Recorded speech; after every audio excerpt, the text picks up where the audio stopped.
السلام عليكم ورحمة الله.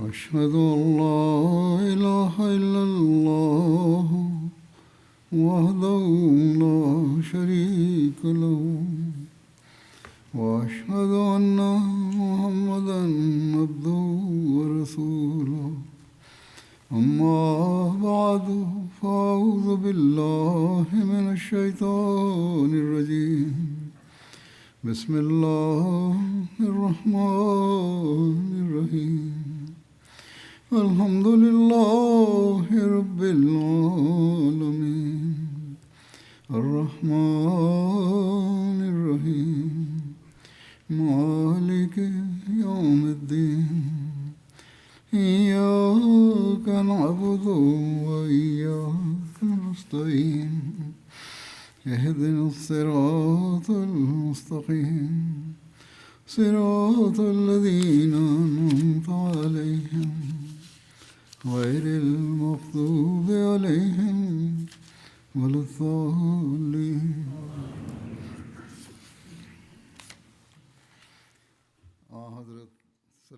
Les exemples les plus frappants de suivi de l'exemple du saint prophète Mohammed sallallahu alayhi wa sallam nous sont visibles à notre époque à travers le Messie et le Mahdi promis, son fidèle serviteur.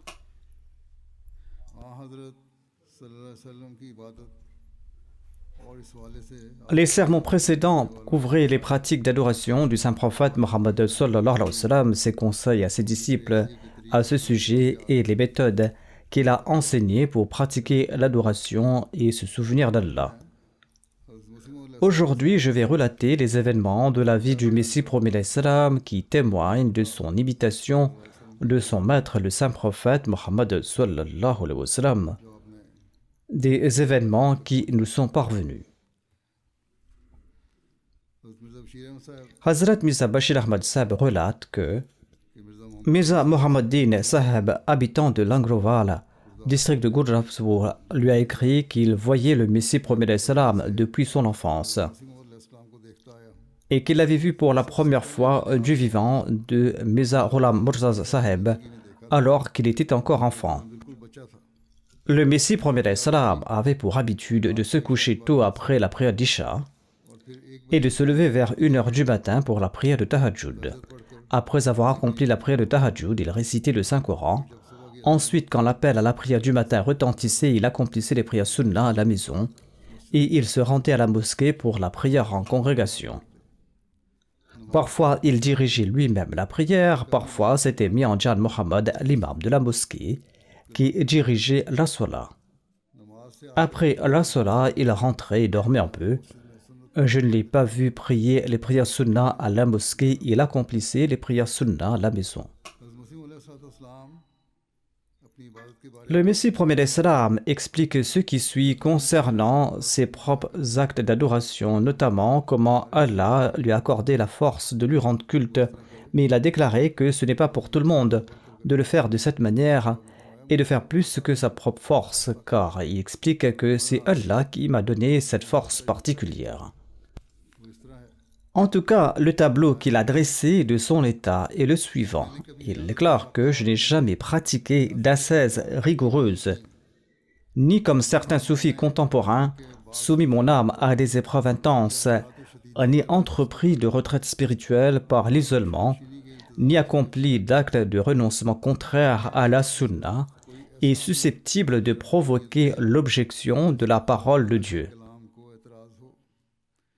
Au contraire, j'ai toujours été dégoûté des ascètes et des innovateurs qui s'adonnent à toutes sortes d'innovations. Oui, à l'époque de mon vénéré père, peu avant son décès, il est arrivé qu'un aîné âgé à l'apparence pure m'apparaisse en rêve et mentionnant que garder un certain nombre de jours de jeûne pour l'accueil des lumières célestes est une sunna de la famille du saint prophète Mohammed sallallahu alayhi wa sallam. C'est-à-dire que jeûner pour accueillir les lumières célestes de Dieu est une sunna de la famille du saint prophète Mohammed sallallahu alayhi wa sallam. Dieu lui a indiqué implicitement dans ce rêve qu'il allait lui accorder une position particulière. Quoi qu'il en soit, il explique.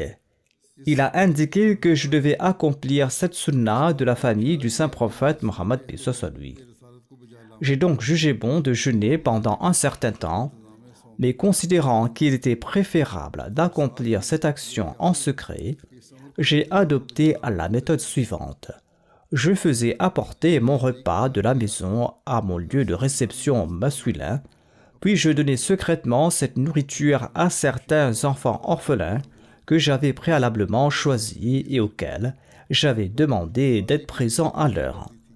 Ainsi, toute la journée se passait à jeûner, et personne, à part Dieu le Tout-Puissant, n'était au courant de ces jeûnes. Ensuite, 2 ou 3 semaines plus tard, je me suis rendu compte que ces jeûnes pendant lesquels je mangeais une pleine portion de pain, à un moment donné, ne me causaient aucun désagrément. Il valait mieux réduire un peu la quantité de nourriture. À partir de ce jour, j'ai commencé à réduire ma consommation de nourriture jusqu'à me contenter d'un seul pain toute la journée, toute la nuit, et j'ai continué à réduire ma consommation de nourriture, jusqu'à ce que ma nourriture ne consiste peut-être qu'en quelques onces de pain après 8 périodes, c'est-à-dire qu'il consommait qu'un peu de pain en 24 heures. Pendant 8 ou 9 mois environ, j'ai vécu ainsi et malgré cette pénurie de nourriture que même un enfant de 2 ou 3 mois ne pourrait supporter, Dieu m'a protégé de tout mal et de toute calamité.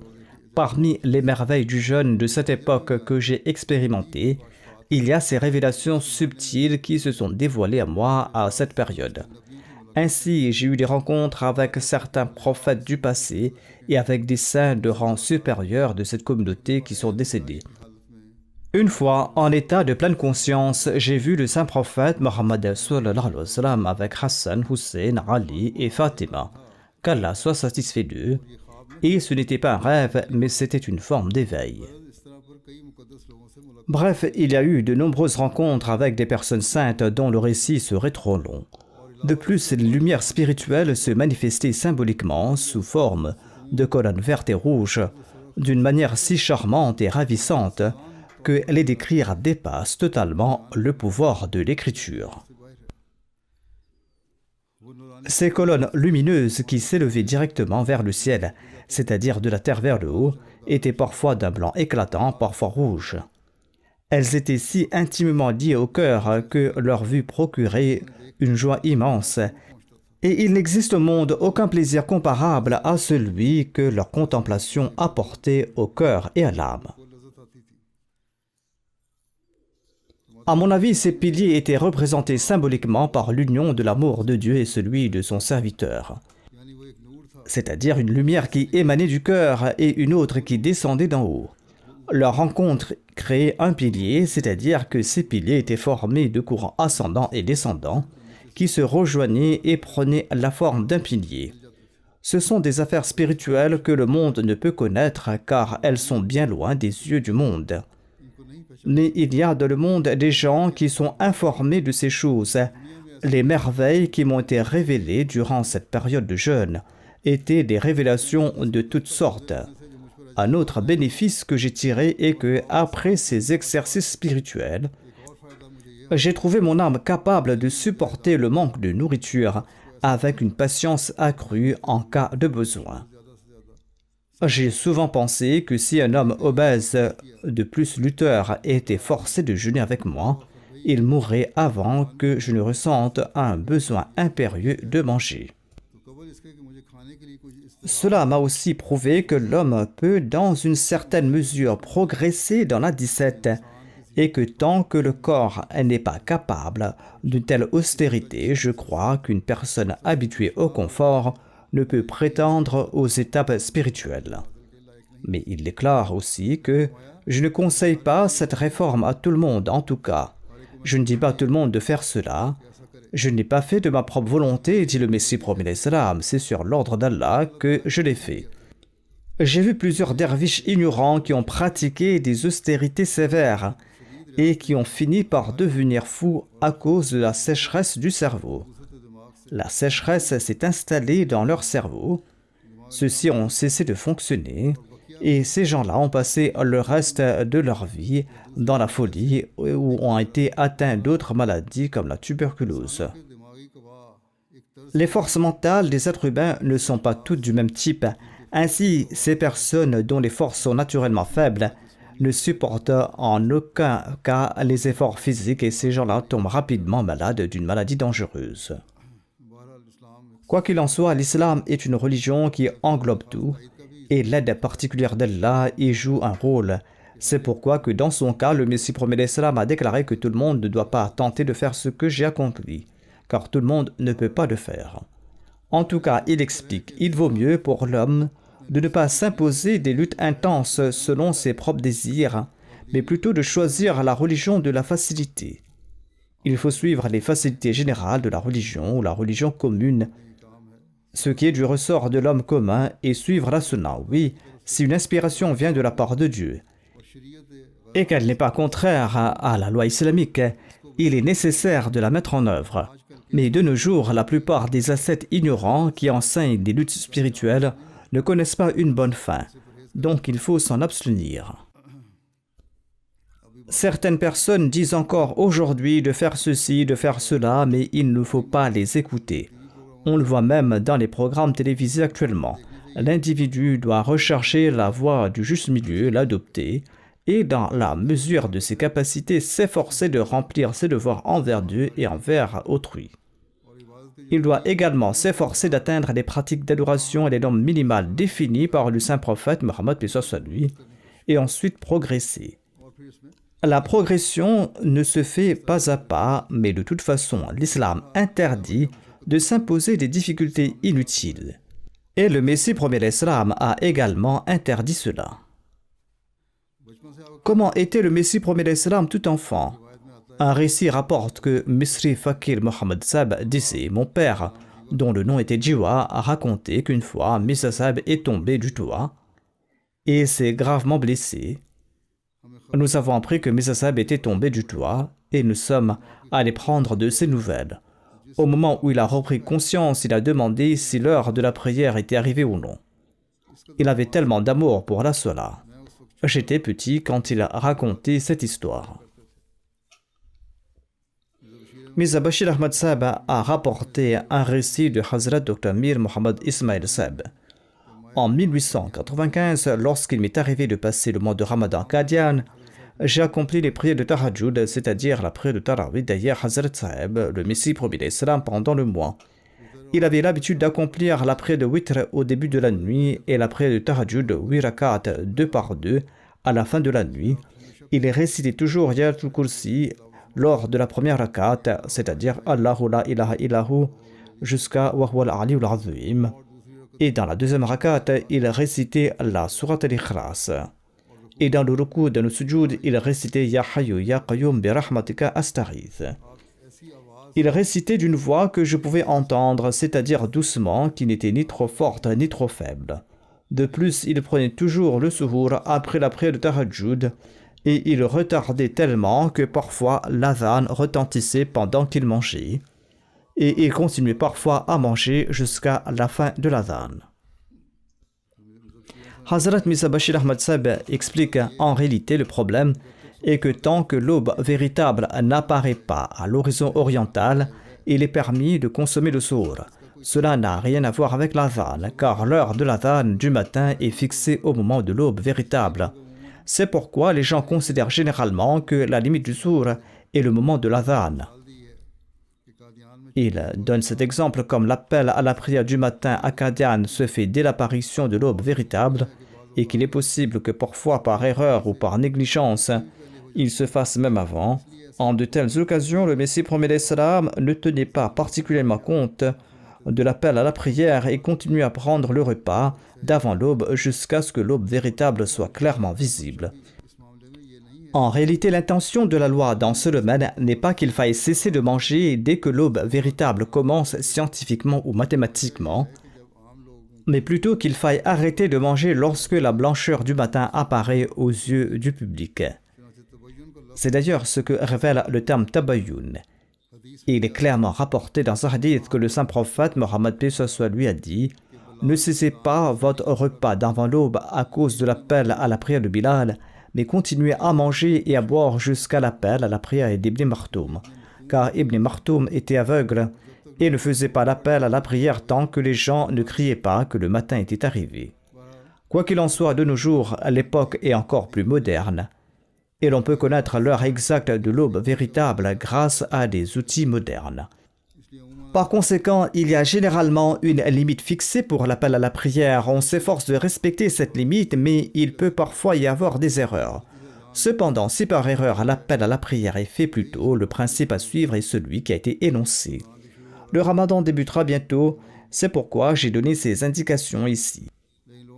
Mais les gens ne doivent pas non plus être si détendus qu'ils se contentent de regarder si le jour est levé ou non. Quoi qu'il en soit, nos appels à la prière et les horaires sont fixés de manière très calculée et précise. Et comme cette époque est plus moderne que celle d'avant, la possibilité d'erreur est généralement moindre. Il faut donc suivre et respecter le tableau qui est établi en fonction de l'heure de chaque région.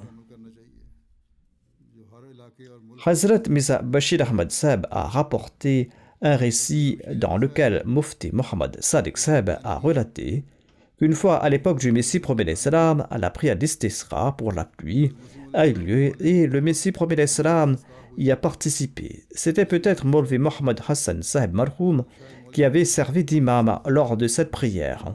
Les gens ont beaucoup pleuré pendant cette prière, mais le Messie promet salam a fait preuve d'une maîtrise remarquable. C'est pourquoi je ne l'ai pas vu pleurer. Je me souviens qu'après cela, des nuages sont arrivés très vite et il a plu. Peut-être même le même jour. Quoi qu'il en soit, il ne faut pas en déduire que le Messie promet salam ne pleurait pas en privé pendant la prière. Il existe des récits de ses adorations en suivant son maître, selon lesquels, en état de prosternation, des sons émanaient de sa poitrine comme une marmite qui bout. Il demeurait prosterné et pleurait et gémissait avec douleur.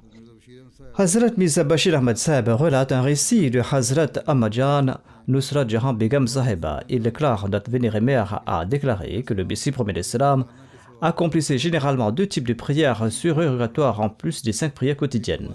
La prière d'Ishraq de 2 ou 4 rakats qu'il accomplissait parfois sans régularité et la prière de Tahajjud de 8 rakats qu'il accomplissait toujours, sauf en cas de maladie grave. Mais même dans ce cas, il priait au moment de Tahajjud tout en étant allongé sur son lit et à la fin de sa vie, en raison de sa faiblesse, il accomplissait généralement la prière de Tahajjud assis. Hazrat Maulvi Yaqub Ali Sahib écrit que lorsqu'il se rendait pour suivre des affaires judiciaires, il le faisait pour le devoir d'obéissance envers le Messie promet salam. Là-bas, le Messie promet salam veillait à ce qu'aucune prière ne soit manquée pendant le procès.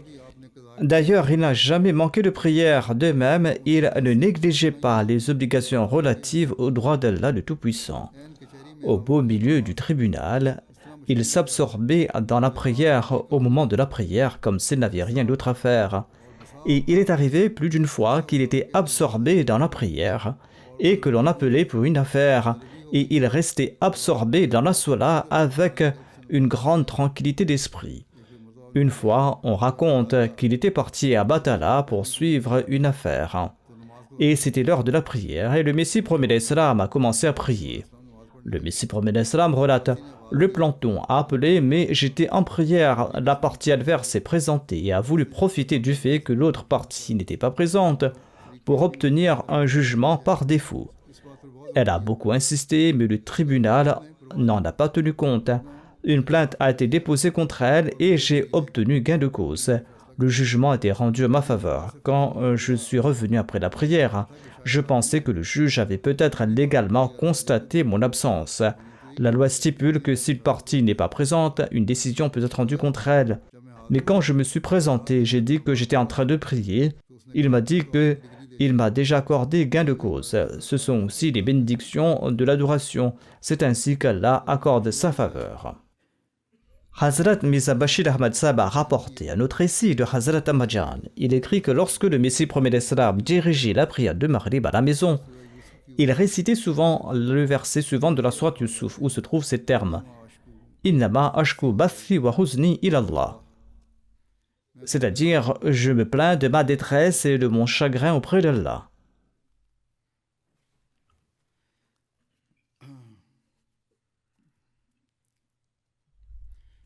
Hazrat Mirza Bashir Ahmad Sahib relate: je tiens à préciser que la voix du Messie premier d'Islam était pleine de mélancolie et de douleur, et sa récitation du Saint-Coran était ondulatoire. De même, Mirza Muhammaddin Sahib a rapporté que le Messie premier d'Islam accomplissait les prières obligatoires à la mosquée, tandis qu'il accomplissait les prières sunnah et nawafil à la maison. Après la prière d'Isha, il se couchait et se réveillait au milieu de la nuit pour accomplir des prières nawafil. Après quoi, il lisait le Saint-Coran. Il allumait une lampe à l'huile et il récitait le Saint-Coran jusqu'à l'appel à la prière de l'aube. Un autre biographe écrit que le Messie premier d'Islam avait un amour passionné pour le Saint-Coran et pour la sunna du Saint-Prophète, paix soit lui, et que toutes ses adorations n'ont jamais dépassé ce que dit le Coran et la sunna. Outre les 5 prières quotidiennes, il était très assidu dans la prière de Tahajjud. Il accomplissait également la prière d'Ishraq, mais il affectionnait particulièrement la prière de Tahajjud. Sa concentration sur Dieu pendant la prière était si intense et son absorption était telle qu'on aurait dit qu'il n'était pas en ce monde. Lors de la prière de Tahajjud, il récitait la sourate al-Fatiha avec beaucoup de douleur et d'attention et multipliait les prières. Au début, il arrivait parfois que son attention ne soit pas pleinement présente pendant la salat, et il la refaisait plusieurs fois en disant que j'ai appris cette méthode d'un ivrogne. Le Messie premier d'Islam dit qu'une fois, il n'arrivait pas à se concentrer pleinement dans la prière. Il est sorti vers la forêt pour y prier. En cours de route, il a traversé un marché où un hindou disait à son ami: « La nuit dernière, nous avons bu un verre de vin, mais nous n'avons pas ressenti d'ivresse. Nous avons donc pris un 2e verre. Lorsque cela n'a pas suffi, nous avons pris un 3e verre. Bref, il n'a cessé de boire jusqu'à être ivre. » Le Messie premier d'Islam disait que il devait lui aussi prier encore et encore jusqu'à atteindre l'ivresse spirituelle. On ne peut pas faire ainsi lors des prières obligatoires de façon répétée. Il faisait allusion aux prières nawafil. Il disait donc qu'il répétait ses prières nawafil jusqu'à atteindre l'ivresse, c'est-à-dire une pleine concentration dans la salat. Outre la prière, sa pratique régulière consistait en la récitation du Saint-Coran, l'envoi de bénédictions sur le Saint-Prophète et la demande de pardon. Il éprouvait un amour passionné pour le Coran et le récitait nuit et jour. Soit debout, assis ou en train de se promener, il pleurait abondamment. Comme je l'ai mentionné précédemment, ce n'est pas parce qu'il ne pleurait pas pendant la salat qu'il ne pleurait pas du tout. Il pleurait et la lecture du Saint-Coran le remplissait également d'émotions. Il récitait le Daroud Sharif abondamment, avec compréhension et avec une telle ferveur que parfois des pleurs et des lamentations l'accompagnaient. À une occasion évoquant la prière d'Ishraq, il a expliqué l'importance du miel et la conversation s'est aboutie sur l'adoration. Il était question du miel et du diabète, à savoir s'il fallait consommer du miel en cas de diabète. Le Messie premier d'Islam a déclaré: « J'étais très affecté par le diabète et les médecins m'ont dit que le sucre était très nocif dans ce cas. C'est-à-dire que si vous avez du sucre dans le sang, si vous êtes diabétique, il est très nocif de manger des aliments sucrés. » Il explique: « Aujourd'hui, j'y réfléchissais et je me suis dit que le sucre et d'autres produits similaires qu'on trouve au marché sont souvent fabriqués par des gens peu scrupuleux. S'ils sont nocifs, ce n'est pas étonnant, mais le miel, quant à lui, est fabriqué grâce à la révélation divine. C'est pourquoi ses propriétés ne sont certainement pas les mêmes que celles des autres produits sucrés. » S'il était comme eux, il n'aurait pas été dit à propos du miel et de lui seul que c'est une guérison pour les gens. Et ceci n'a été spécifié que pour le miel, et cela prouve en fait son bénéfice. Et comme sa préparation se fait par révélation, l'abeille qui butine le nectar des fleurs ne prend certainement que les éléments bénéfiques. C'est avec cette idée en tête que j'ai mélangé un peu de miel avec de l'eau de Kelroy et j'en ai bu. Peu de temps après, j'ai ressenti un grand bénéfice au point que j'étais de nouveau capable de marcher, alors qu'auparavant j'étais très faible à raison du diabète. J'ai pris les membres de la famille et je suis parti au jardin et j'ai accompli 10 rakats de prière d'Ishraq. Mufti Mohammed Sadiq Sahib relate qu'une fois, une secousse sismique très forte s'est produite et toutes les maisons et les objets ont commencé à trembler, à vaciller. Les gens étaient étonnés, paniqués et effrayés.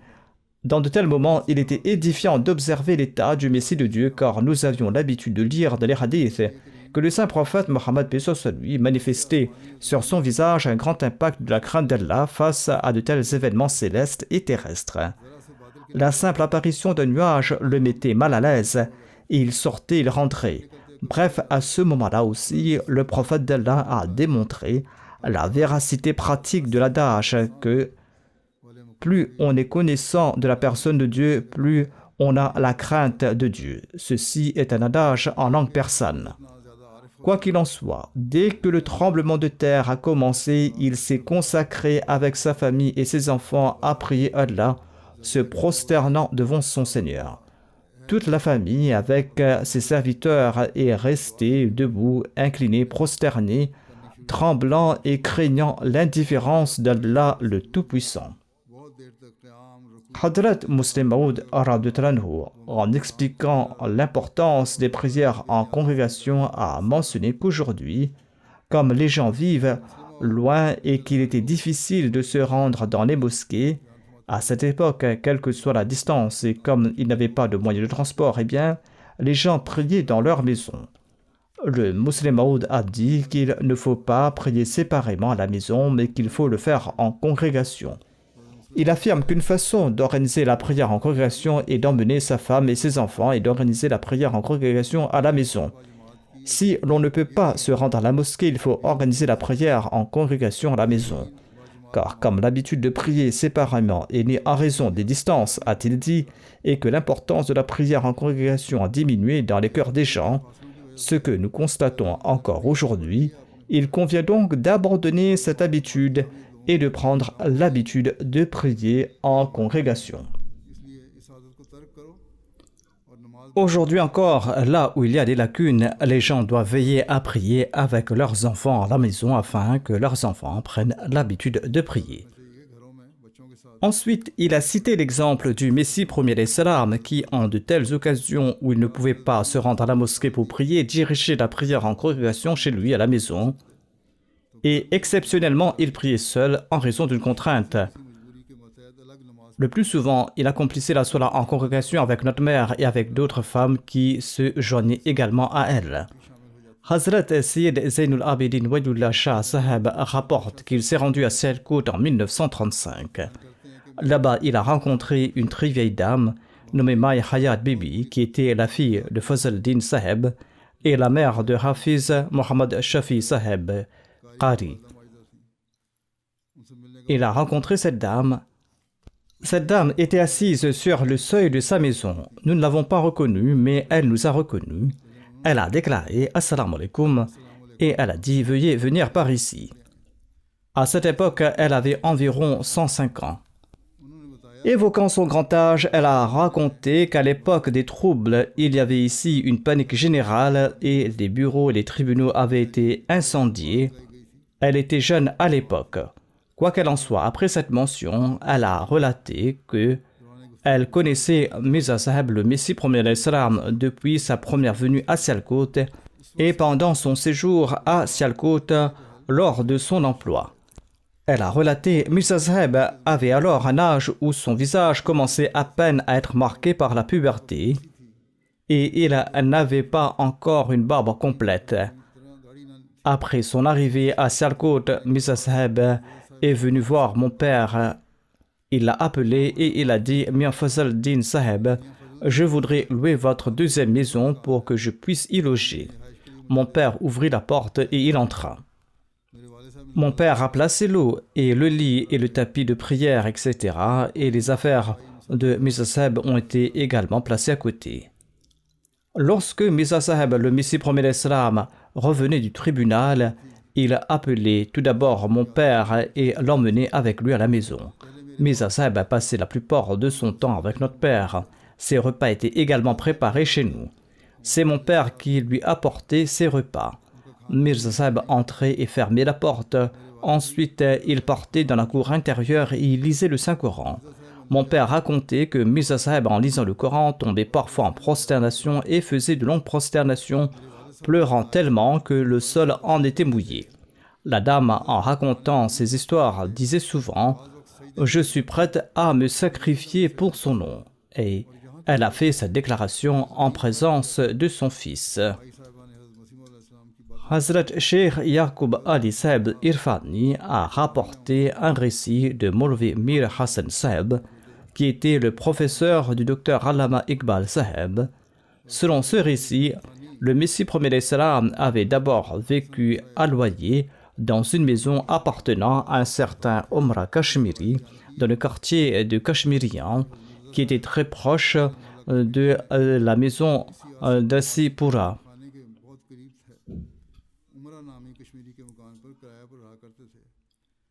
Lorsqu'il revenait du tribunal, il se consacrait à la récitation du Saint-Coran, il récitait le Coran assis, debout ou en marchant, et il pleurait à chaudes larmes.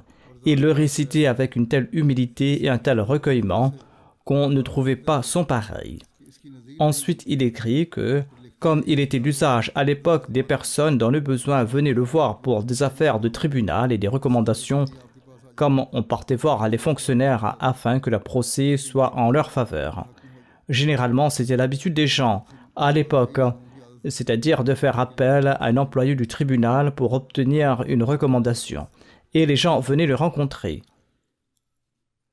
Le frère aîné de cette personne, de ce propriétaire nommé Umra, se nommait Fazaldin, il était généralement respecté dans le quartier. Un jour, voyant des gens assis près du Messie premier salam, le Messie premier salam a fait appeler Mian Fazaldin et lui a dit ceci. Mian Fazaldin expliquait à ces gens qu'ils ne doivent pas venir ici et qu'ils ne doivent pas perdre leur temps ni me faire perdre le mien. Je ne peux rien faire, je ne suis pas un juge. Tout le travail qui me concerne, je le fais au tribunal. Ainsi, Mian Fazaldin parvenait à faire partir ces gens en leur parlant.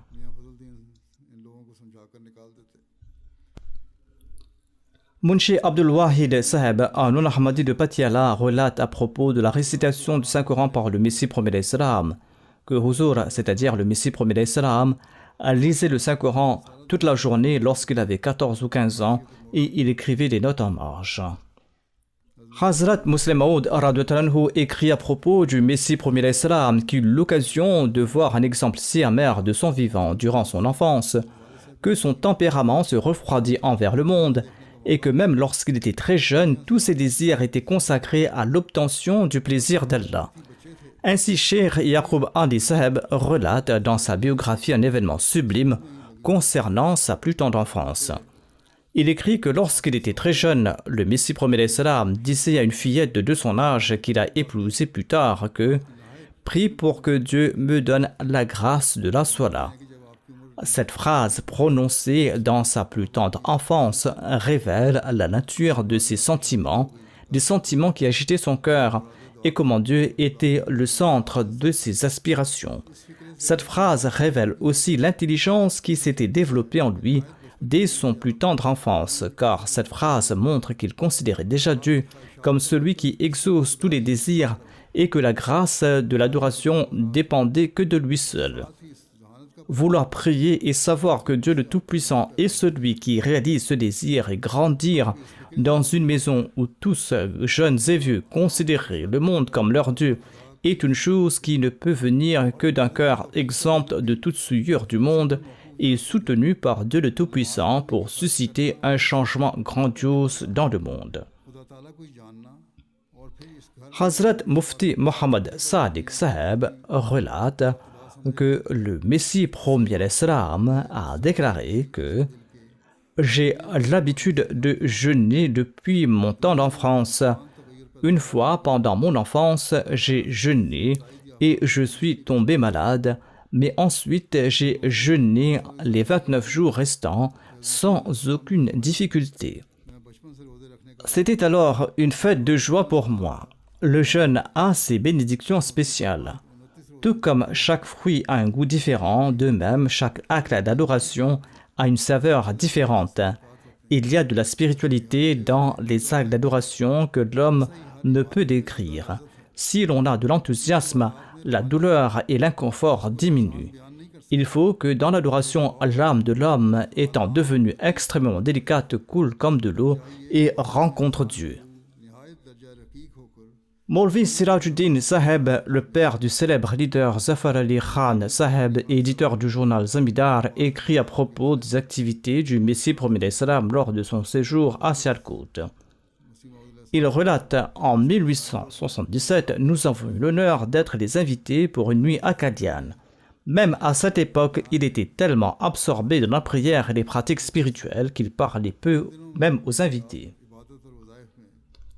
Hazrat Mirza Bashir Ahmad Sahib a rapporté un autre récit de Hazrat Bhai Abdurrahman Sahib Qadiani qui raconte que la veille de l'Eid al-Adha en l'an 1900, le jour du Hajj, le Messie premier d'Islam a dit à Hazrat Maulvi Nuruddin Sahib, Hazrat Khalifatul Masih al-Awwal, qu'il souhaitait passer ce jour du Hajj en prière et accomplir des prières spéciales, et que tous les amis qui souhaitaient faire une requête de prière devaient lui envoyer leur nom et la liste. Hazrat Bhai Abdurrahman raconte qu'en ce jour, de nombreuses demandes de prière sont parvenues au Messie premier d'Islam par l'intermédiaire du premier calife Hazrat Maulvi Nuruddin. Et certains ont également envoyé des demandes de prière directement au Messie premier d'Islam. Étant donné qu'à cette époque, de nombreux amis de l'extérieur venaient à Qadian à l'occasion de l'Aïd pour prier et avoir l'honneur de rencontrer le Messie premier d'Islam, ils se sont également joints à ce mouvement invisible et cette journée a été passée à Qadian dans des prières spéciales et des supplications extraordinaires et de grandes bénédictions.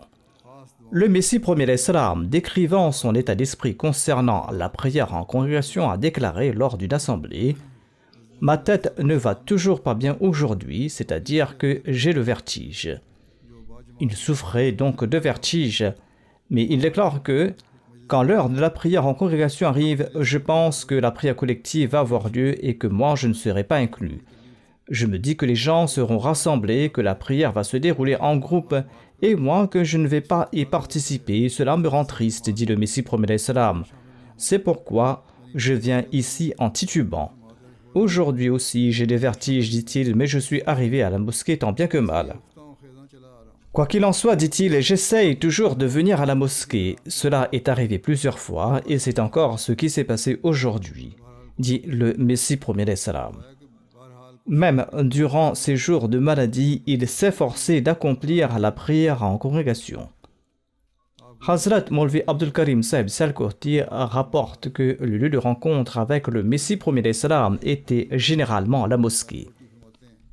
S'il n'était pas malade, eh bien, il accomplissait assidûment les 5 prières en congrégation et il insistait énormément sur la prière en congrégation, répétant souvent que rien ne me cause plus de chagrin que de ne pas prier en congrégation. Maulvi Sahib explique plus loin: je me souviens à l'époque où les gens venaient moins nombreux, le Messie premier d'Islam exprimait le vif désir d'avoir notre propre communauté avec laquelle nous pourrions prier 5 fois par jour. Et il disait: je suis occupé dans la prière et j'espère qu'Allah acceptera ma prière. Maulvi Sahib ajoute: aujourd'hui c'est une faveur de Dieu que le nombre de fidèles est entre 80 à 90. Maintenant, par la grâce d'Allah, nous avons des mosquées dans tous les pays. Nous devons donc nous efforcer de faire vivre nos mosquées 5 fois par jour et nous efforcer d'accomplir chaque prière en congrégation. Maulvi Sahib écrit qu'après avoir accompli le devoir de la prière, le Messie premier d'Islam rentrait immédiatement à l'intérieur et il s'occupait du travail d'écriture. Ensuite, après la prière de Maghrib, il restait assis à la mosquée, il prenait son repas là-bas avec ses amis et il rentrait après avoir accompli la prière d'Isha. Hazrat Abdus Sattar Sahib rapporte qu'avant la revendication du Messie premier d'Islam, lorsque la petite mosquée Mubarak a été construite, le Messie premier d'Islam dirigeait les prières de Zuhar, d'Asr, de Maghrib et d'Isha. Nous étions que 3 personnes à prier ensemble. Il y avait Mian Gulab, Abdus Sattar, Mian Jan Muhammad Sahib. C'était nous les fidèles lors de la Salah. Je connais la manière dont Hazrat Sahib avait l'habitude de prier, c'est-à-dire qu'il accomplissait chaque Salah à l'heure avec humilité, soumission, imploration, comme un enfant qui pleure devant ses parents pour demander quelque chose. Une telle prière avait un grand impact sur nos cœurs, nous ses fidèles. C'est la première leçon que nous avons reçue. Quand Hazrat Sahib avait fini sa prière, il s'asseyait et nous regardions son visage qui était lumineux et qui ravissait nos cœurs. Pir Sirarul Haq No'mani relate ainsi la prière funéraire qu'accomplissait le Messie premier d'Islam. Il relate: Subhanallah, Subhanallah, quelle était belle et conforme à la sunna sa prière. Ce serviteur a eu la chance de l'observer des centaines de fois diriger la prière funéraire et de participer à des prières funéraires présentes et absentes. Il relate une fois Mian Jan Mohammad Marhoum Maghfour Qadiani est décédé. Le Messie premier d'Islam a accompagné le cortège funéraire. Le défunt était l'un de ses dévots et un de ses amoureux et fidèles. Le Messie premier d'Islam aimait beaucoup Mian Jan Mohammad Marhoum. Quelle que soit la rareté de son temps libre, le Messie premier d'Islam laissait tout tomber pour le rencontrer quand ce défunt venait. Bref, lorsque la dépouille du défunt fut emmenée au cimetière, le Messie premier d'Islam a dirigé sa prière funéraire et il était lui-même l'imam. La prière dura si longtemps que les pieds de nos fidèles se mirent à les faire souffrir à force de rester debout et leurs mains à les faire souffrir à force de rester jointes. Je ne sais pas ce que les autres ont ressenti, mais pour ma part, mon état s'est dégradé à force de rester debout et d'une manière que je n'avais pas connue auparavant. Cela est arrivé parce que nous avions l'habitude d'accomplir la prière funéraire en 2 minutes. Quand j'ai repris conscience, j'ai compris que la prière était bien cela, c'est-à-dire que j'ai eu une réelle perception de l'adoration par la suite. Alors je suis devenu assidu et un plaisir et une joie ont commencé à naître lors de la Salat. Et j'avais envie de prier encore plus longtemps. C'est-à-dire que le Messie premier d'Islam a inculqué en ses compagnons cette même habitude, le goût de la Salat, si bien qu'eux aussi ont commencé à ressentir une joie et ils l'ont reconnu.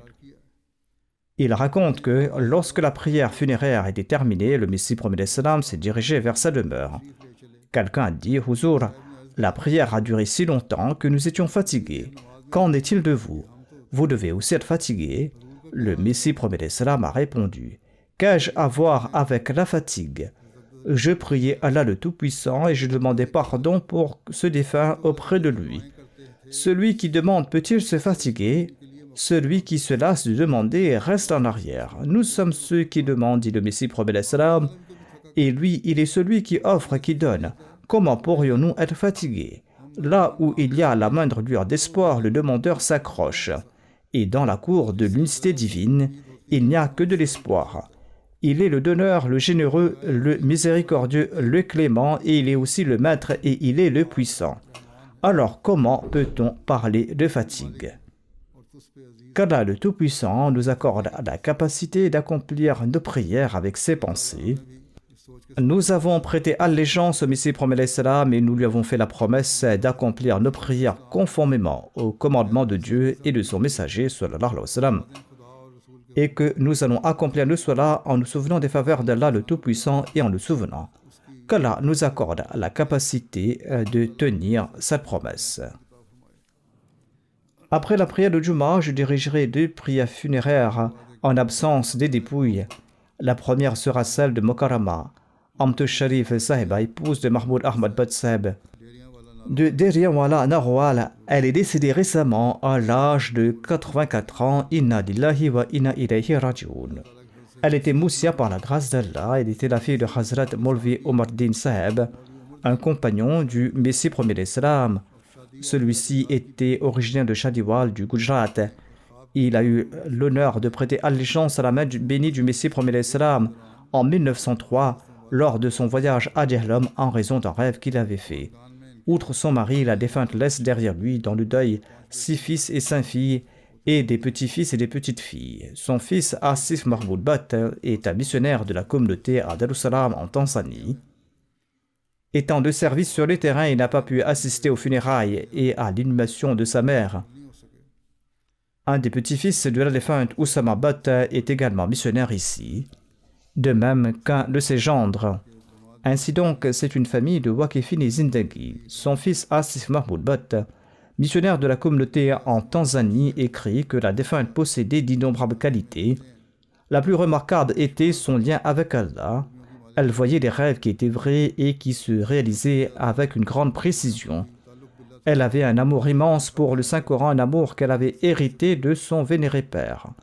Chaque jour, après la prière d'Al-Fajr, elle a enseigné le Saint-Coran aux enfants et aux filles du quartier, qu'il soit Ahmadi ou non. Elle aimait réciter et écouter le Saint-Coran. Son fils ajoute, elle aimait m'écouter aussi. Et si jamais je m'arrêtais, même quand elle était plus âgée, je vérifiais si elle se souvenait ou non de la prochaine partie. Et si je m'arrêtais, elle récitait immédiatement les parties suivantes. Elle connaissait presque tout le Coran par cœur. Elle disait qu'en vieillissant, elle avait tout oublié sauf le Saint-Coran et qu'elle connaissait par cœur le Saint-Coran par la grâce d'Allah. Elle avait un intérêt extraordinaire pour les livres du Messie premier d'Islam et elle était toujours en train de lire un livre du Messie premier d'Islam. Elle avait un grand attachement pour le Dur Thamin, la Kalim Mahmoud et le livre de poésie du 4e calife et elle connaissait beaucoup de poèmes par cœur. Son gendre, Massoud Saheb, est un missionnaire. Il raconte que lorsqu'il s'est rendu à Qadian, le défunt lui a dit de marcher le plus possible à pied là-bas, car le Messie premier d'Islam avait l'habitude de se promener à pied dans les rues là-bas, qu'Allah lui accorde son pardon et sa miséricorde, et que ses prières soient exaucées en faveur de ses descendants. Le deuxième hommage funéraire est pour le respecté Cheikh Bashir Saheb de Lahore, qui est décédé quelques jours de cela, à l'âge de 97 ans. Inna lillahi wa inna ilayhi raji'un. Par la grâce d'Allah, il était moussi. Il laisse derrière lui 3 fils et 5 filles. Il était le plus jeune fils de feu Cheikh Mohammed Din Saheb Mokhtariyam, le président de l'Anjuman Ahmadiyya. Il était le frère cadet de Cheikh Mubarak Ahmad Saheb, que Dieu lui fasse miséricorde, amir et missionnaire en charge de l'Afrique de l'Est, du Royaume-Uni et des États-Unis, et de Cheikh Nour Ahmad Saheb Munir, missionnaire pour les pays arabes. Le défunt était pratiquant de la prière de Tahajjud, respectueux du jeûne et de la prière affable et doté d'une haute moralité. Il était un membre sincère de la Jamaat Ahmadiyya de Lahore. Chaudhry Asadullah Khan Saheb et Chaudhry Hamid Nasrullah Saheb étaient des membres actifs du comité exécutif du district. Le défunt a également servi comme président de sa circonscription pendant plus de 20 ans. Il menait à bien les affaires de la Jamaat de manière très efficace. Il a joué un rôle important dans la construction d'une mosquée et dans l'acquisition de nombreuses autres propriétés de la Jamaat. Il participait activement aux campagnes financières de la Jamaat et exhortait ses enfants à en faire de même. Il était extrêmement loyal envers le califat et il a toujours entretenu cette loyauté, l'enseignant à ses enfants et à ses proches. Je l'ai vu de mes propres yeux, c'était une personne très humble et il rencontrait tout le monde avec beaucoup d'humilité. Sa fille Asifa Sayyidullah raconte qu'il récitait le Coran d'une très belle voix après la prière d'Al-Fajr, ce qui a contribué à l'éducation de nous, ses enfants. De même, une de ses autres filles qui vit ici dit que lorsqu'elle s'est mariée à Arabois, le défunt lui a dit qu'elle avait beaucoup de chance de se rendre au centre Arabois et qu'Allah lui donnerait la capacité d'éduquer correctement ses enfants.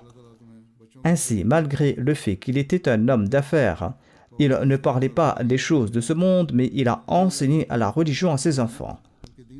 Que Dieu lui accorde son pardon et sa miséricorde et qu'il exauce ses prières en faveur de ses enfants.